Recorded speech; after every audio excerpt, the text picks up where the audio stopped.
kami ngayon sa Trevi Fountain.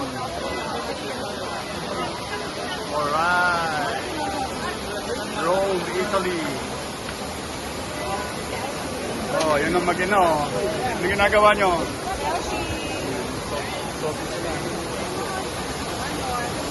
Ano?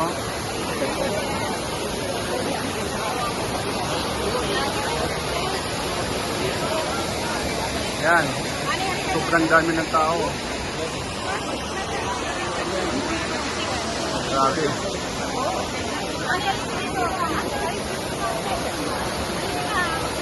O yan, magsiselfie raw kami. Sandali. Sabi nila, pag gabi daw, wala ng tao. Fake news pala yun. Tignan nyo. Oh. Yan ba yung walang tao pag gabi? Mas maraming tao kaysa sa pag umaga. Yun, oh. Grabe, oh.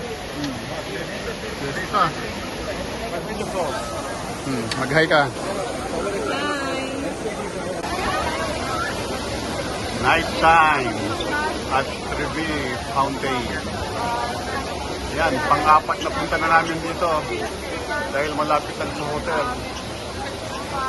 Umaga, tanghali, gabi. O, yan ang mga tao. O, yung mga kasama ko, nag-i-enjoy. Mahal daw yung gelato. 30 euro, tatlo. How is it? Good? Sarap na sarap sila, oh.